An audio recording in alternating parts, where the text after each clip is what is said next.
This, I believe, a lot of problem in the past and even today. We too much emphasis small country or community, nation. So the antidote of those problems which we too much emphasis individual, community or nation, even religious belief, is a strong feeling of we and they. And then you see problem, including killing. So the antidote of that, we must develop concept of oneness of entire 7 billion human beings. The way we're born, 7 billion human beings, same. You see, we all, survived with mother's milk.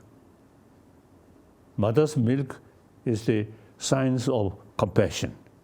So each of us is born that way and survived.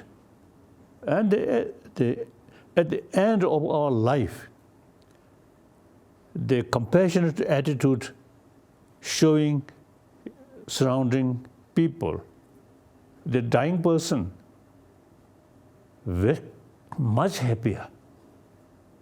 The dying person is surrounded, maybe some doctors and something expert, but not much showing human affection.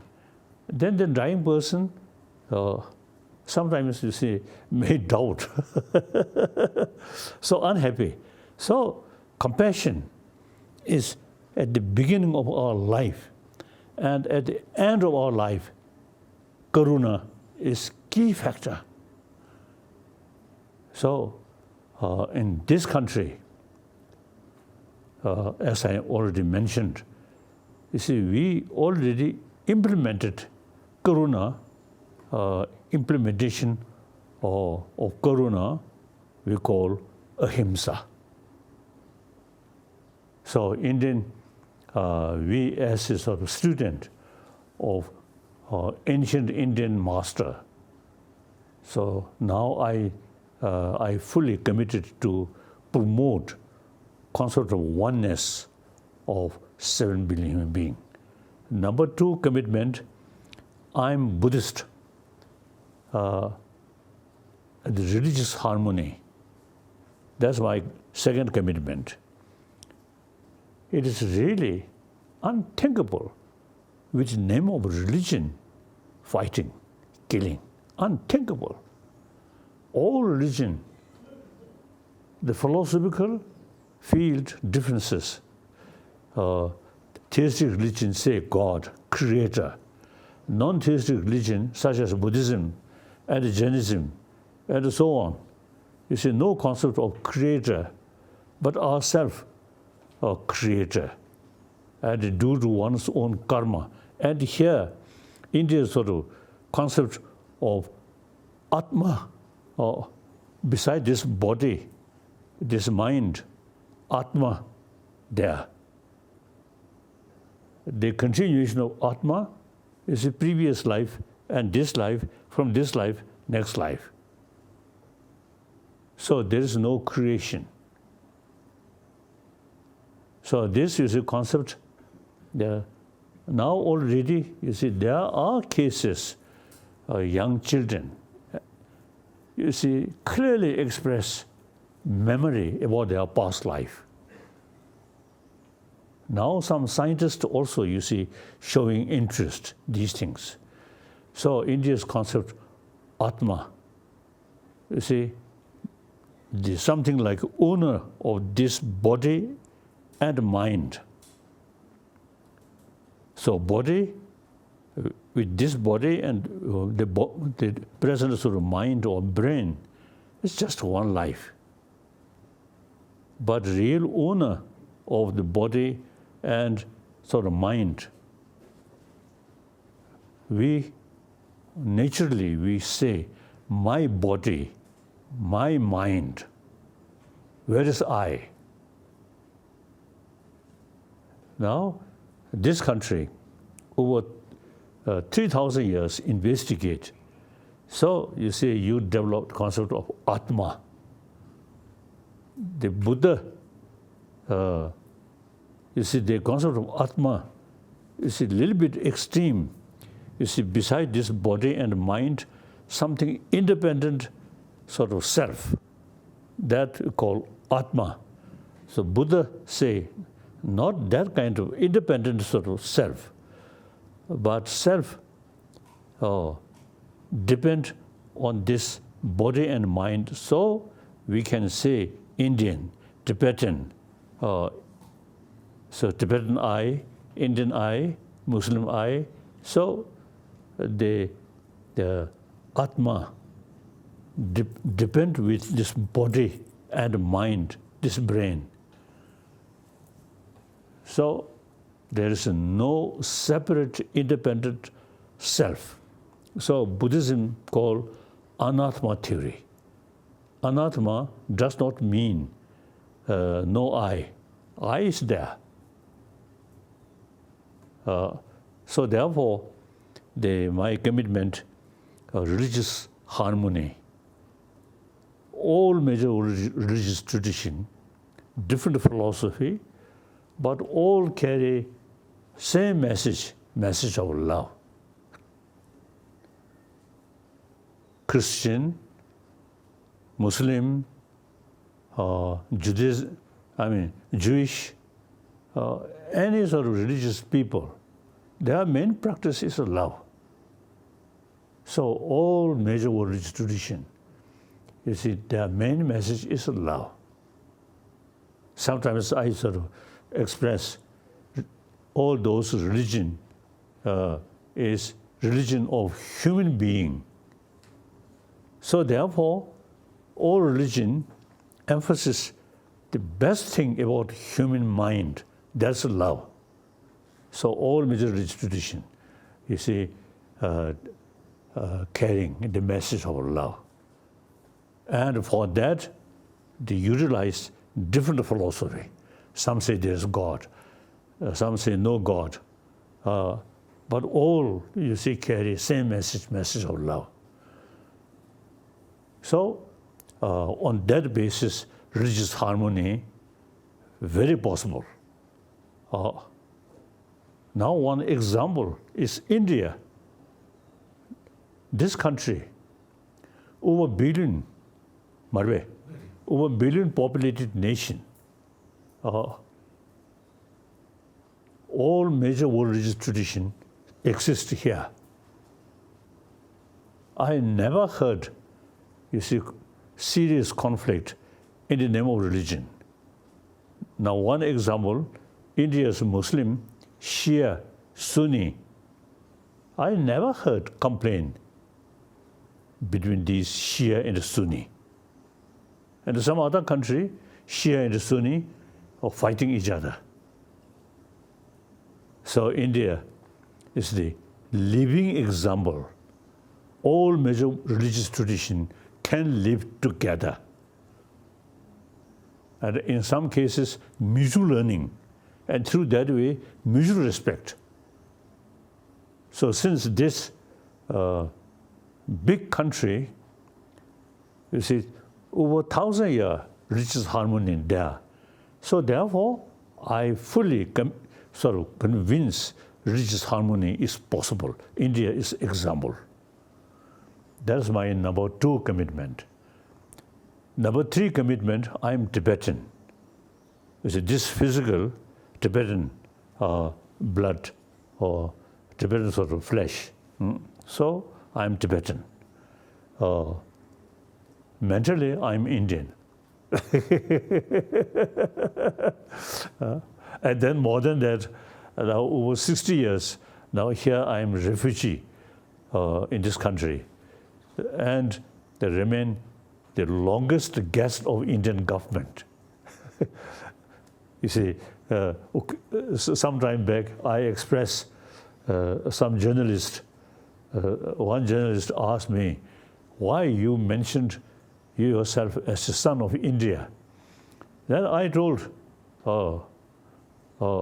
this my mind, every my sort of part of my brain filled by Nalendra thought, ahimsa, karuna. Then this physical survived by Indian dal, Indian chapati, Indian rice. So therefore, I consider I'm son of India. Truly, I believe. So then, on top of that, I'm longest guest of Indian government. So physically, I'm Tibetan, but spiritually, and now, according to circumstances, now I'm the Indian, son of India. Meantime, Tibetan trust me. And historically, I have some sort of responsibility to help Tibetan people. So my main concern, the political matter, since 2001, I already retired. We already have elected political leadership here in this country. And then my main concern is ecology of Tibet. I feel, you see, Tibetan ecology not only concern for 6 million Tibetan people, but you see, because all the river, major river, which cover Pakistan, India, and Burma, Thailand, and then Vietnam, these countries, Mekong River used to come from Tibet. Then China, Yellow River, come from Tibet. So you see, Tibet, people usually call roof of the world. So it is high altitude, so usually cold. Therefore, you see, the snow kept there. So they ultimately major rivers which cover whole Asia, you see, the ultimate source, Tibetan sort of also the plateau, like that. So they pay special attention about the Tibetan ecology. That's my, regarding Tibet, my #1 commitment. Then second, the most important is, as I already mentioned, you see, we kept all the ancient Indian knowledge, the Nalanda knowledge, you see, we kept. You see, the way we keeping these knowledge, not just a few prayer or few puja, not that way. Over at least, you see, 20, 30 years, serious study. Myself, so when I final examination, my age, then I already used to study 13 years. Then after come to India, I still study these sort of ancient texts. So therefore, you see, the way we keep the ancient Indian knowledge, the firstly, root text, we memorize. Myself,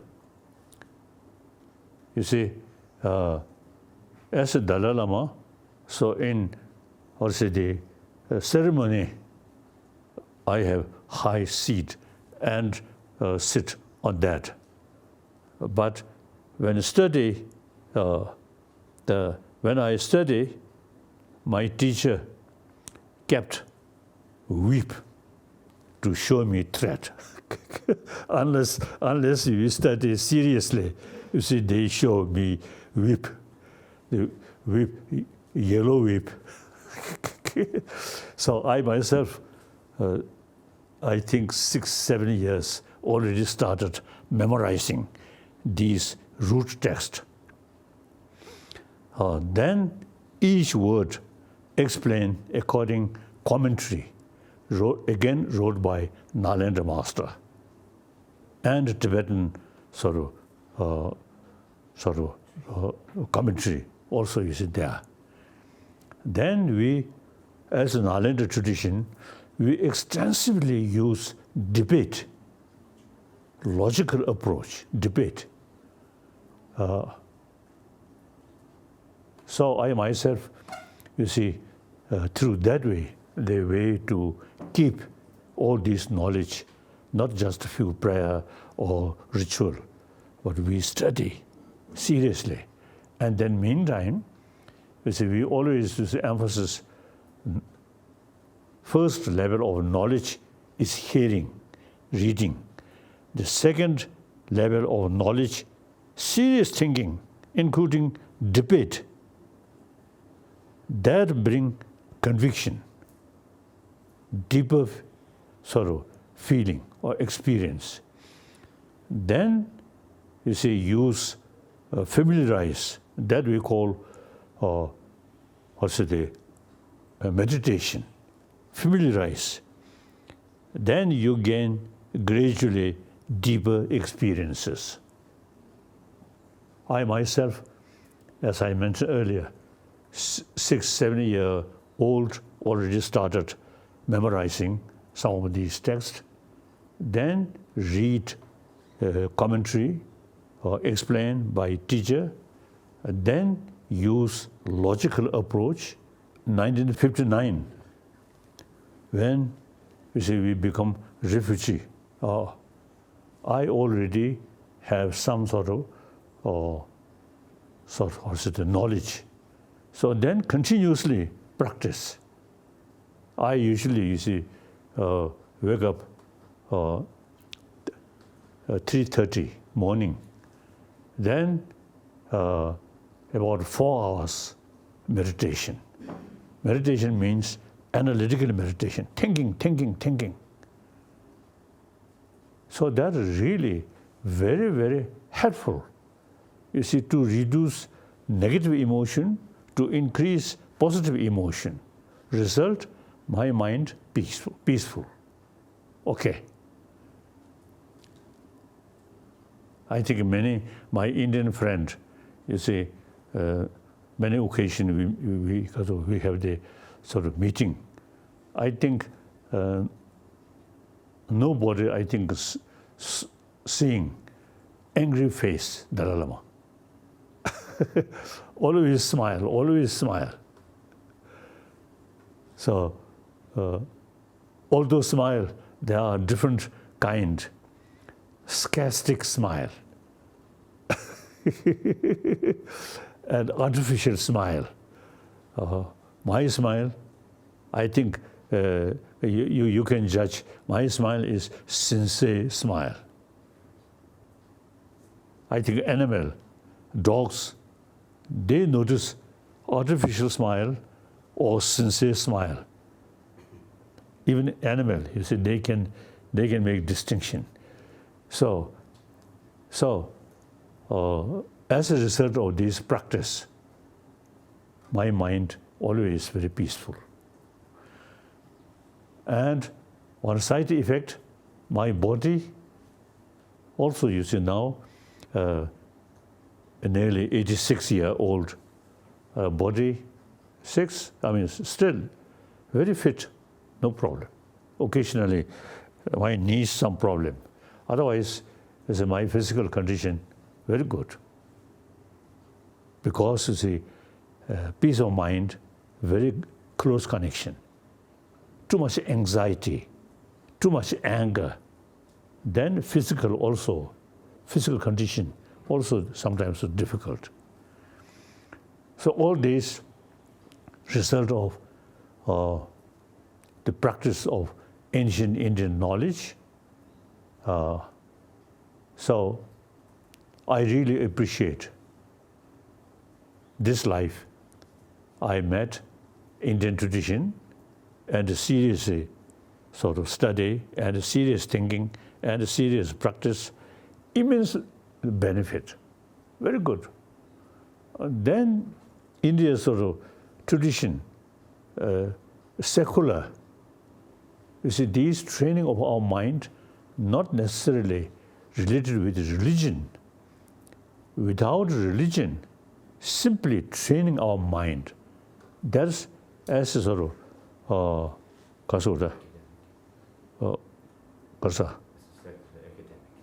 as a knowledge, academic subject, not religious subject. So, according Indian concept, so secular. That way, I can meet different people with different religion, or I can talk, I can sort of also the exchange.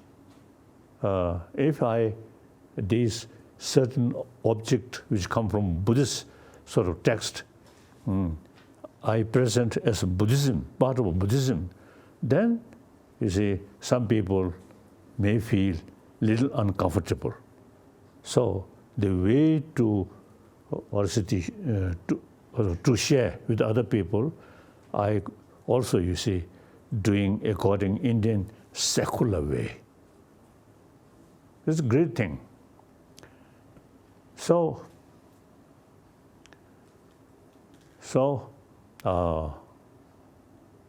as a son of India, I think carry the ancient Indian knowledge, which something relevant to today's world. So usually I also use it describing I'm sort of also the carrying Indian thought wherever I go, non-violence, or wherever I go, always. So I am messenger of ancient Indian thought, ahimsa, karuna. So since practical level, since I become refugee, I become guest of Indian government and Pandit Nehru. And then all these Indian leaders, so they really, taking care of me. So now I usually, you see, proudly express I'm longest guest of Indian government. And mentally, or deeper level, I am son of India. Okay. Thank you. Then some questions. His Holiness, we are truly delighted to listen to your words of wisdom. Oneness of humanity, of course, is the central message of His Holiness. Karuna and ahimsa must go together. Right. But what I think His Holiness has very loudly and clearly said, that in the Nalanda tradition, two things were greatly important. One, that meditation is integrated into the pursuit of knowledge. And Right. the second, which is I think very important for the scientific community connected to this webinar, that science and spirituality go together. This is what His Holiness has said. Yes. And so long as science and spirituality go together, you create a blissful world. You use the spiritual power of science for addressing the problems of the society, wiping out poverty, wiping out ignorance, creating a world of bliss. His Holiness, today the time has come again where the spiritual strength of science must be nurtured in the corridors and campuses of university, where each one of us now have to invoke the spiritual science of science, spiritual power of science, and might of technology together to combat the deadly viruses and threats which we all have. But what you say, sir, we bow before you in utter reverence from the entire Amity University fraternity. You are the illustrious son of Mother Earth. But we are so privileged to have you in India, and so blissful to hear that you recognize yourself as son of Mother India. We are truly blessed by you today, and I have in front of me very many vice chancellors of Indian University, and you have been very kind to address them at Sarnath when we had the annual convention of vice chancellors of Association of Indian University. And I have also in front of me the Honorable Founder President of Amity University and my two highly learned chancellors of Amity University, Dr. Atul Chauhan ji, who is the chancellor of Amity University, Uttar Pradesh, and my own chancellor, Dr. Shiv Chauhan, sitting alongside with Madam Divya ji, and to receive your words of blessing. So I would like now to open a few questions for you, which I have received from my people, and I ask them to ask you, sir. I want to ask, what is the way forward for peaceful communities when they feel that violent forces are going to destroy the values of peace and compassion? See, Karuna, actually, you see, according to Indian tradition, or as a matter of fact, you see, India's ahimsa, you see, comes from Karuna. Karuna there, they never want to harm other, or always willing to help other. So you see, sort of violence harming other. So ahimsa, non-violence automatically come. And then think more seriously, utilize human brain properly. Then anger, you see, may destroy your enemy, but mainly destroy your mind, I mean, your peace of mind. And anger constantly develop, then very, very harmful for your own body.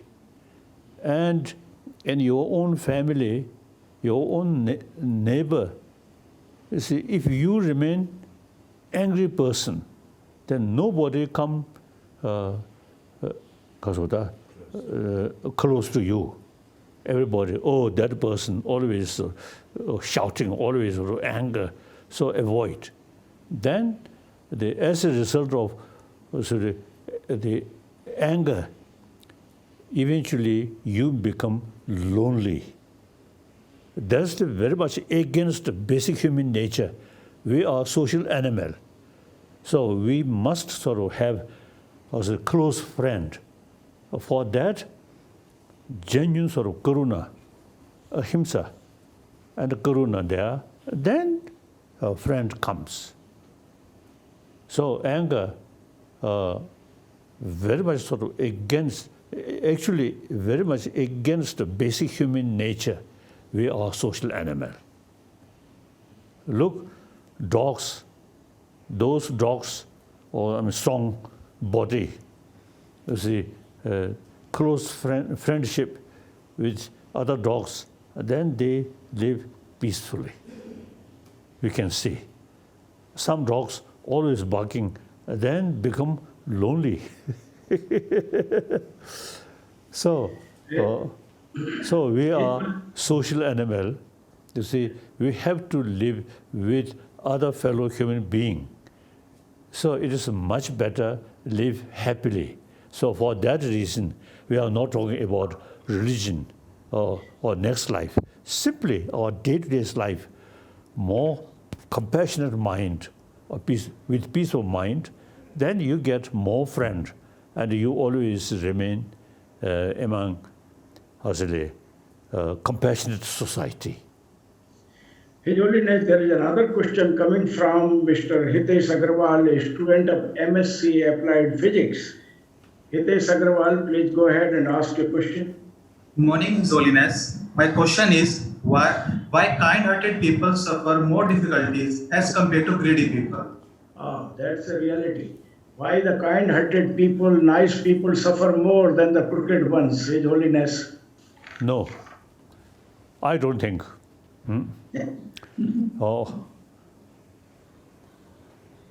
I think society where not much knowledge about peace of mind or about our inner world. You only think material value. Or then those who are tough person, they for temporary or superficial level, they more successful. Honest, humble, sometimes suffer. So that is superficial level.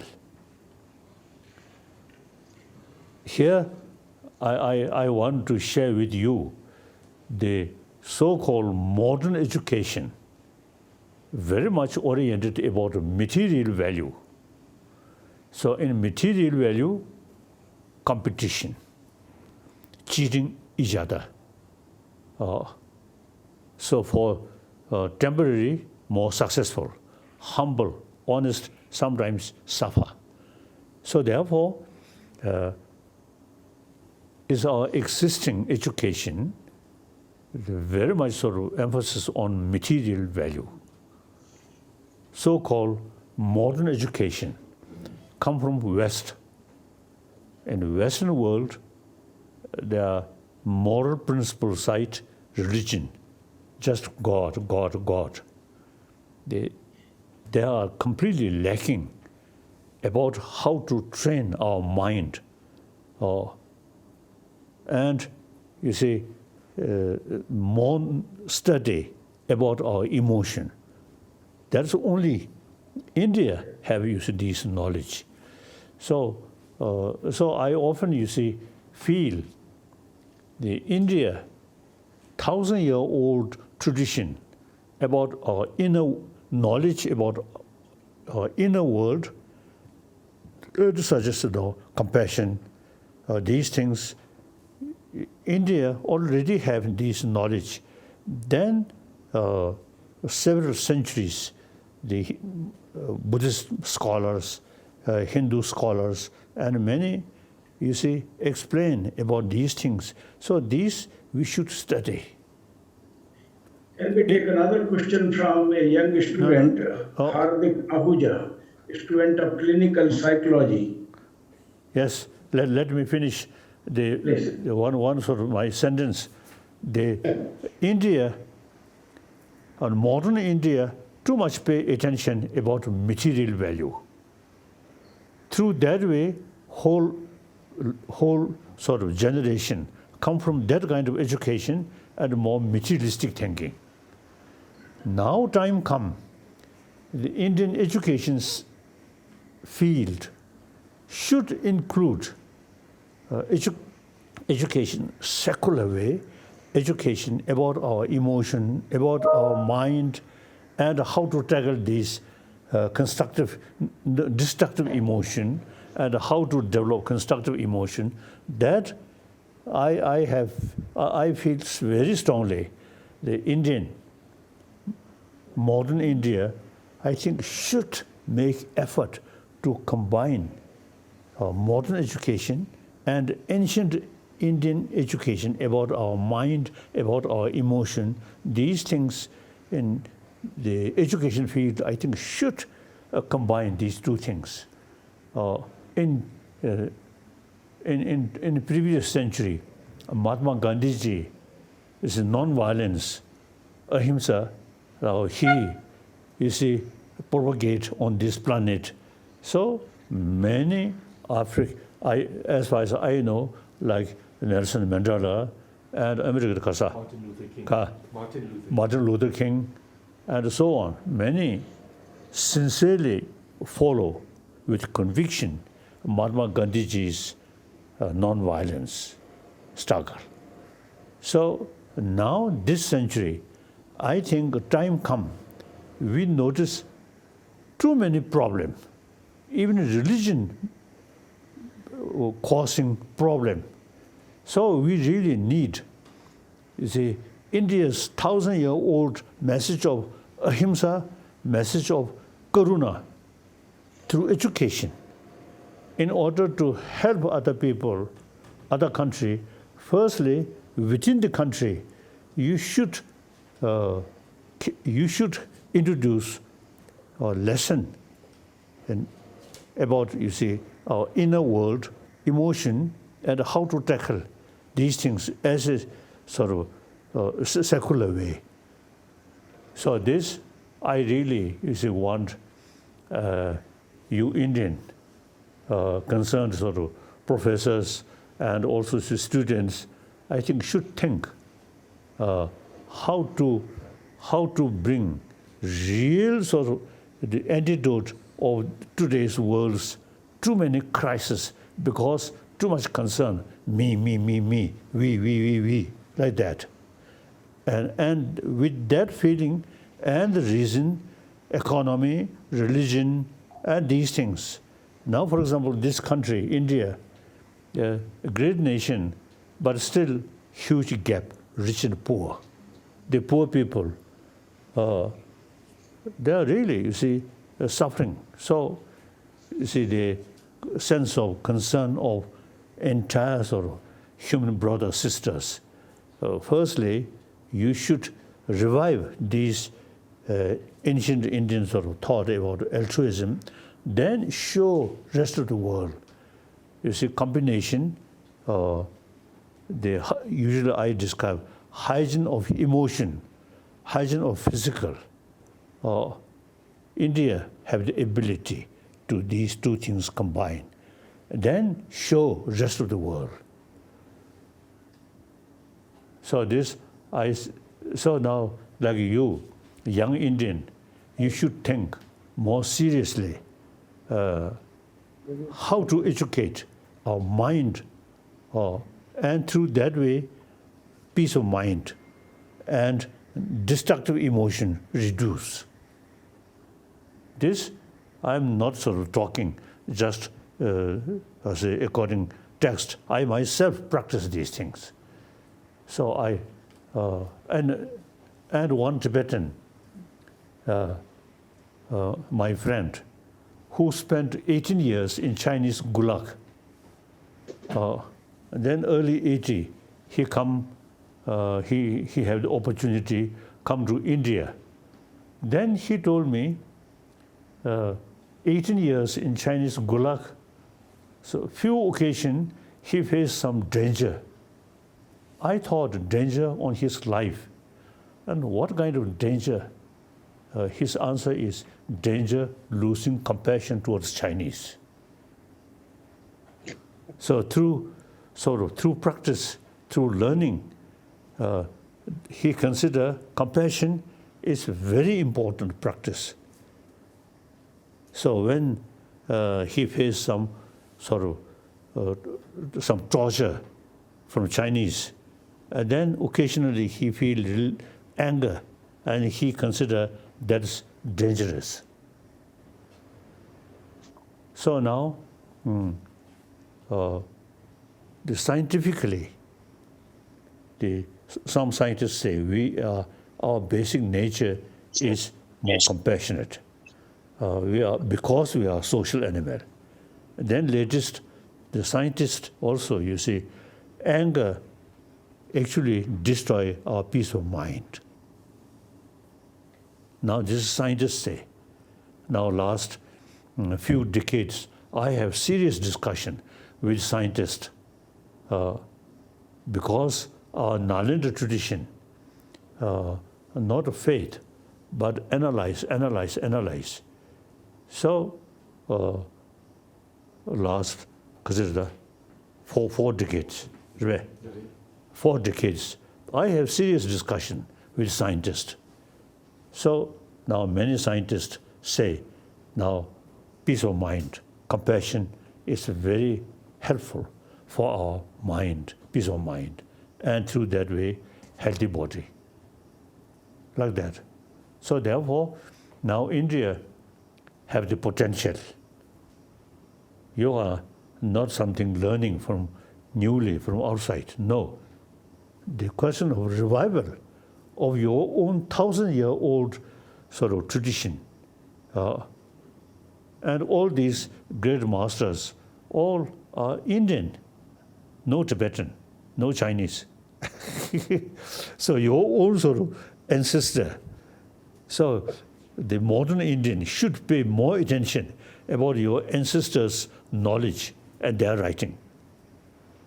I think I want to share or give you one book, Buddhist science and modern science about mind, as I briefly mentioned. The Hindi translation already there.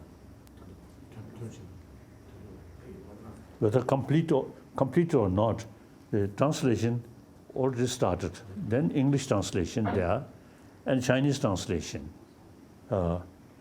So I want to give you that book, a copy of that book, or the science of